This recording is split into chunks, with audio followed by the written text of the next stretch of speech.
welcome back to my channel. My name is Elsie, and today I wanted to bring up the topic of self-isolation and whether or not this common phrase actually applies to autistic people.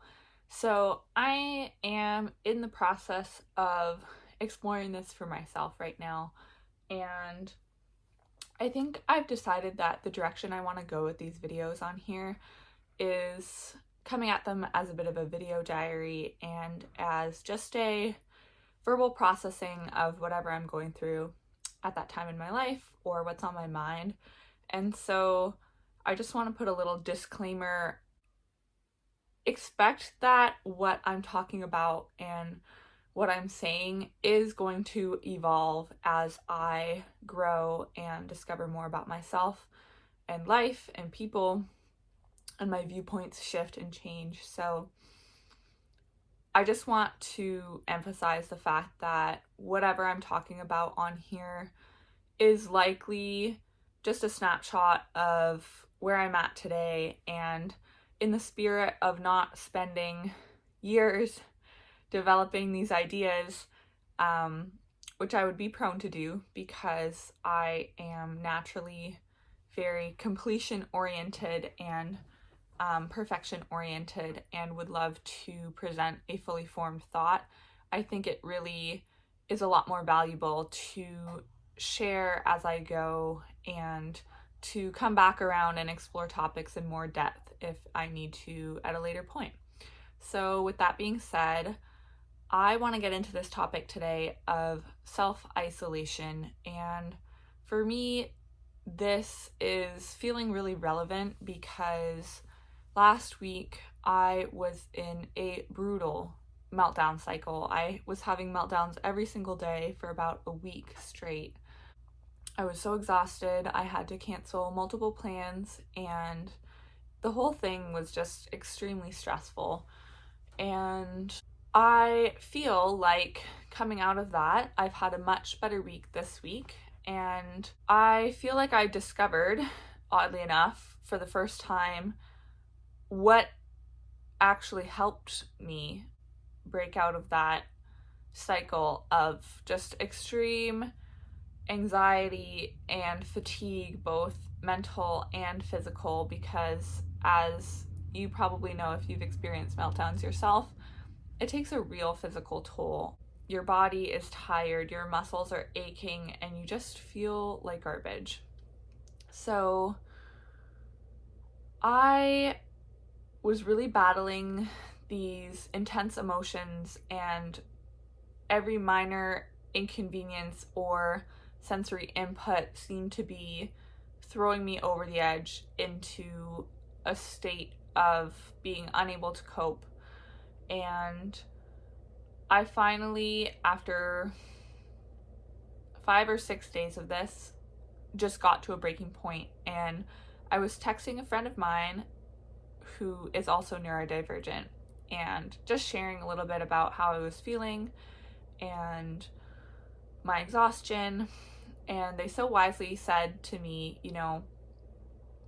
if you need to just go off the grid and not be in contact with people while you sort this out for yourself, that's totally acceptable, because I was sharing that I had been reflecting and journaling the night before, just trying to get some peace of mind and figure out how to help myself. And I had been reflecting on the fact that I really just felt like I needed complete sensory deprivation and just quiet alone time, like really alone, like not having to respond to any messages, not feeling like anybody knows where I am or what I'm doing or how I'm feeling, just like really me with myself, and how soothing I felt like that would feel. And so I was relaying this to my friend, and yeah, they gave me this really good tip to just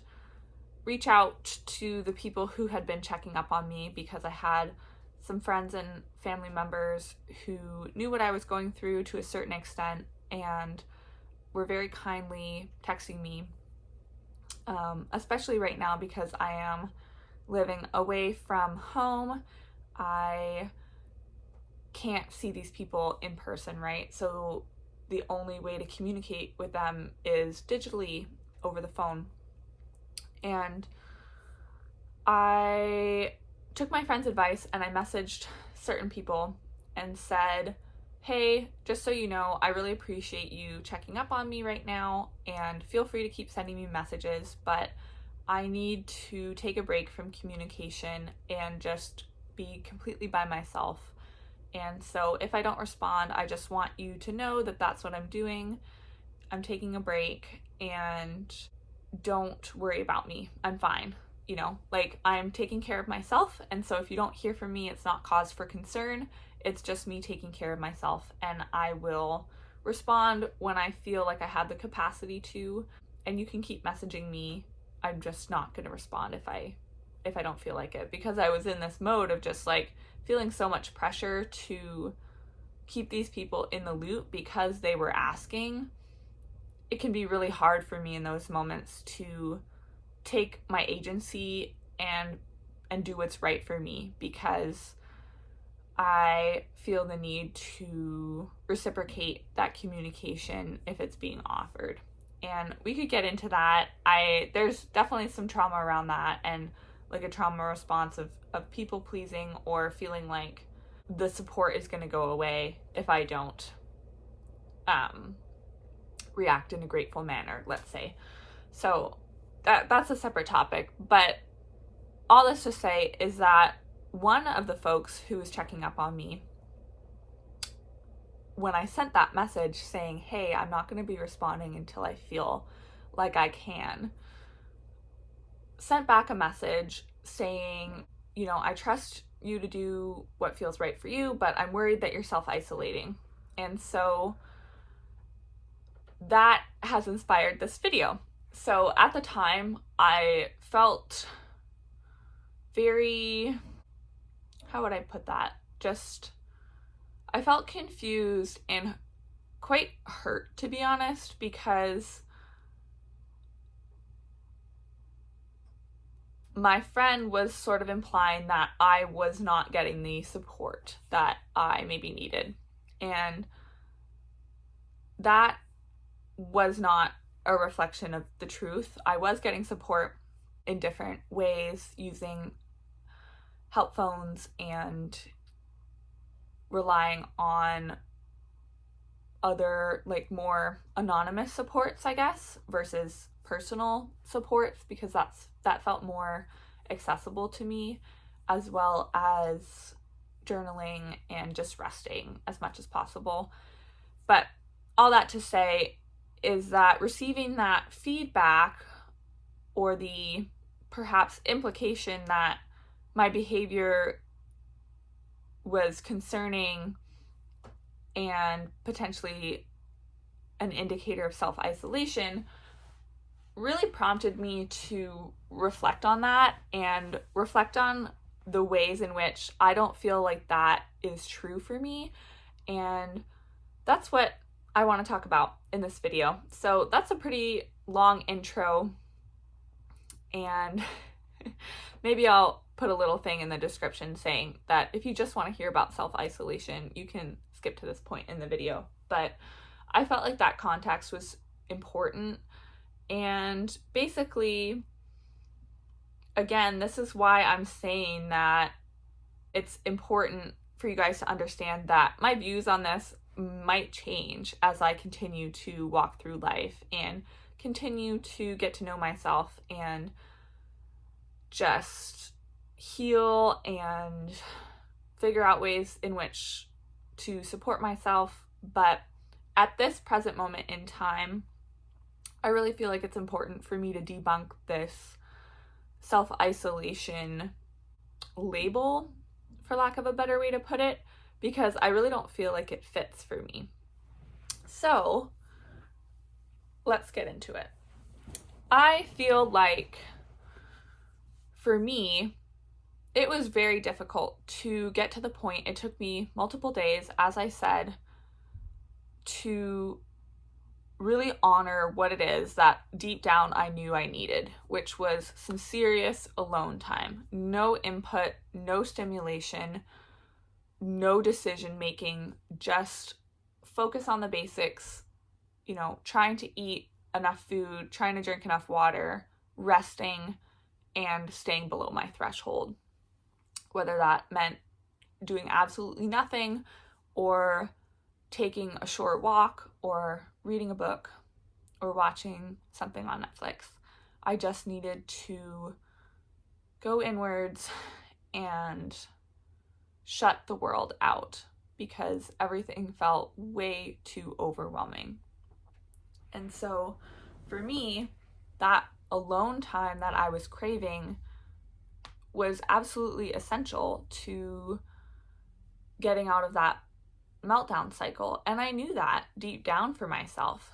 But what happened in my brain was that I had already, even before my friend brought up this topic of self-isolation, I had this sort of like societal blueprint in my mind, or these voices or ideas that come from a well-meaning place, a place of trying to do what's best for myself and help myself. And a lot of this comes from traditional psychology and what we know about the human species as a social species, and all of these kind of higher ideals for what a healthy person might be or look like in the world. And so during this whole meltdown cycle, there was a voice in my head saying that in order to feel better, I needed to reach out to people and let them know how I was doing and that I needed support. And it is definitely a very natural instinct in me to reach out for that support. The problem is I have over 20 years of evidence based on my personal life and my situation and my circumstances that tell me that reaching out isn't going to soothe my distress, it's actually going to increase it. And so I find myself in this trap often where I know that deep down it would feel amazing to let someone know what I was going through and to have that interaction result in calming, soothing, more stabilization and regulation for me. That would feel amazing. I think that's something that a lot of people want because it is ultimately what we are biologically wired for as human beings. But in my experience, especially being undiagnosed autistic for the majority of my life, and even after finding out I was autistic, when I would have a meltdown, that would not be a good situation for me to be in the presence of other people. So basically what would happen is that I would become escalated. There would be something, the last straw to break the camel's back, and I would start having a meltdown. I'd be very upset, crying, and being very loud. And we know that meltdowns are extremely unpleasant, and especially if we don't know what we're dealing with, they can be really scary because they are extremely intense and can feel like there may not be an end to them. It feels so overwhelming. And as an outsider, I'm sure that is very distressing to witness. I know that it's distressing to experience it as someone who's going through it personally. And so in my experience, anyways, what would end up happening is that I would become very escalated, and if there was a person in my presence, they would tend to not know what to do And I, being very empathic and sensitive, could sense that they were very uncomfortable, which would increase my discomfort and then shift my focus basically onto them and trying to coach them, even though I might be stuttering or having trouble speaking or forming words. I would be trying to manage the whole situation, which was unmanageable, instead of prioritizing on soothing myself and coming back to a state of regulation. My focus would shift on the fact that now this other person that is in my presence is having their own process and difficulty navigating this process with me. And so I would be trying to coach them and tell them, like, you know, don't touch me, or you need to do this. Or they would be, unfortunately, oftentimes asking me, like, what's wrong? You know, what can I do for you? And I think that's really common, right? Is when we see someone in distress, we want to know, like, what would make you feel better? And I think the problem as an autistic person is when you get to that state of being so overcome that you don't know what you need anymore. You just know you need to, like, not feel this way, or to let it actually come out in a really intense manner so that it can pass. And I think it's hard to allow ourselves the permission to actually go through that meltdown process in a really honest way that honors how we're feeling, because it brings about so many feelings of embarrassment and shame.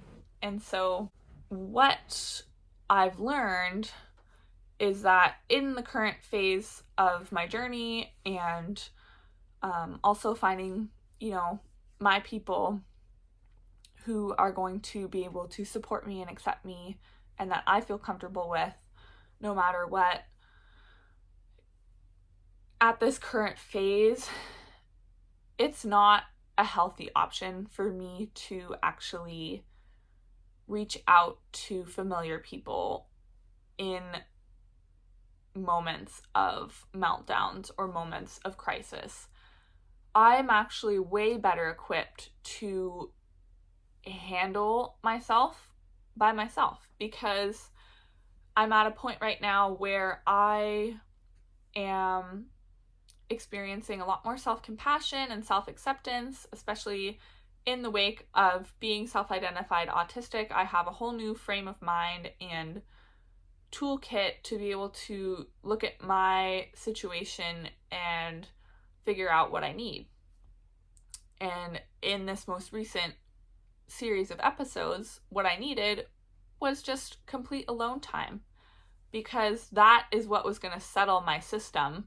Whereas continually reaching out to folks and trying to have that be a social process was increasing my stress, or keeping me at a sort of baseline heightened level of stress that I couldn't come down from, and that the only way I was going to be able to come down from was through alone time.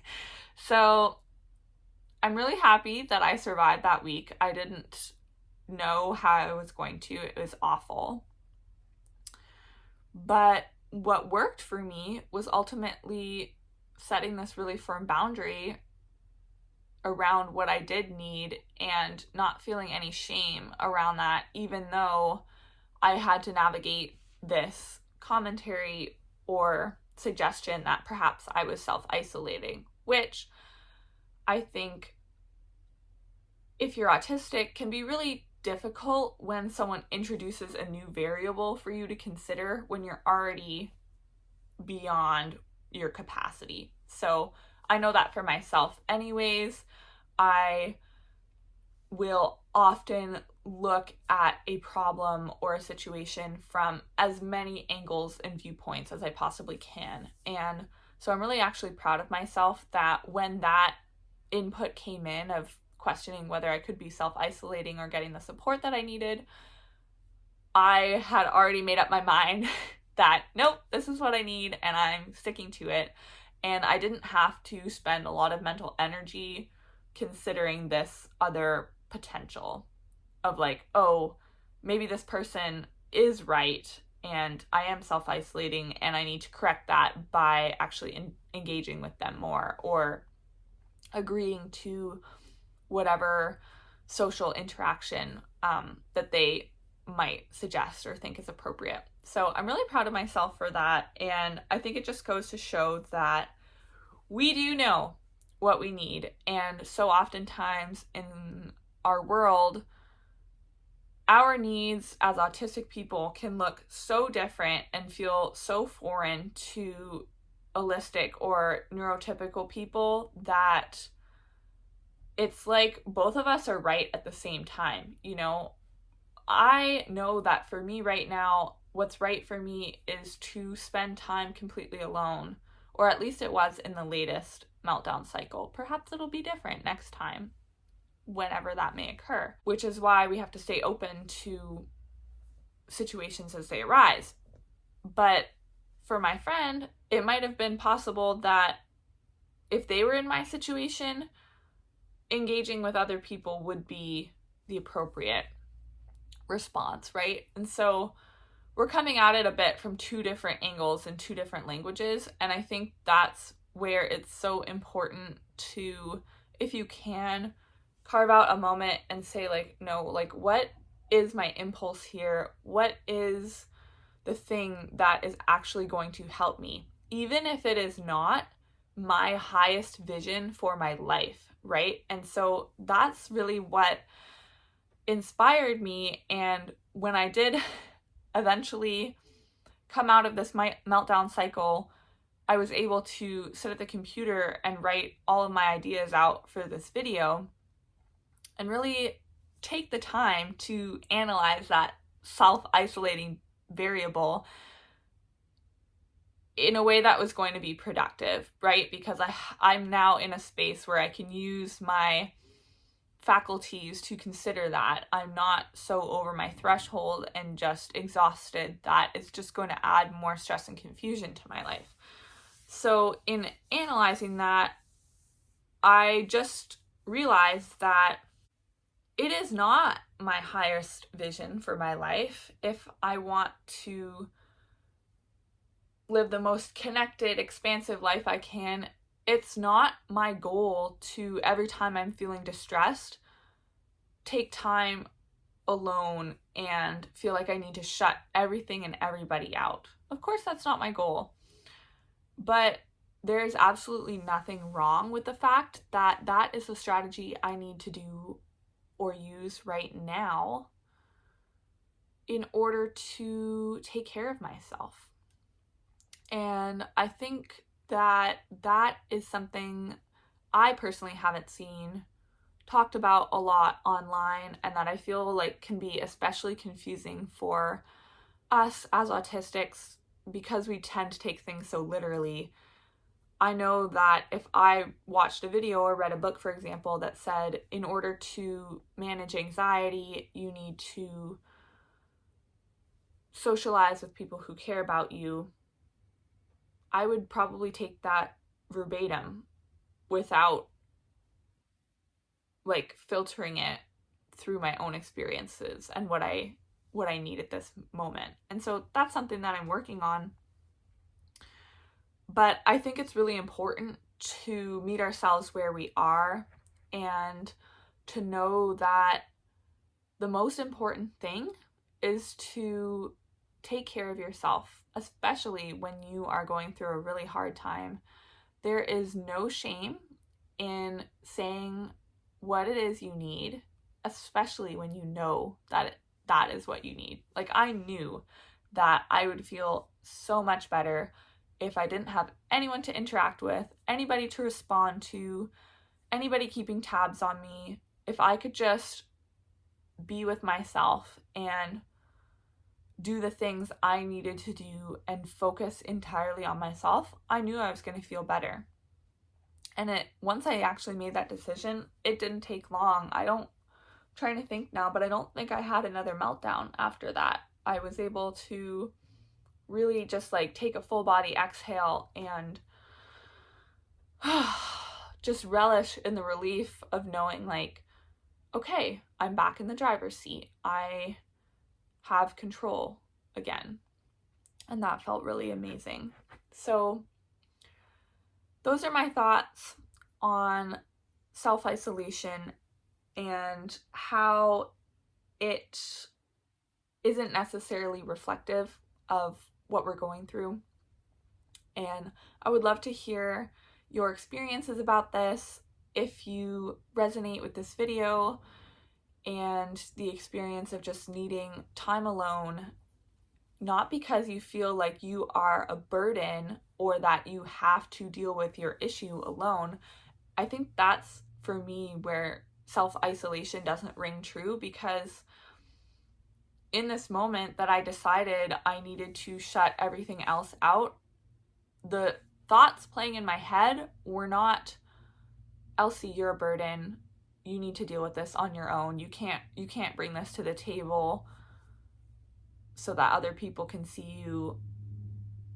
You have to clean up your act privately so that you can then engage with the world.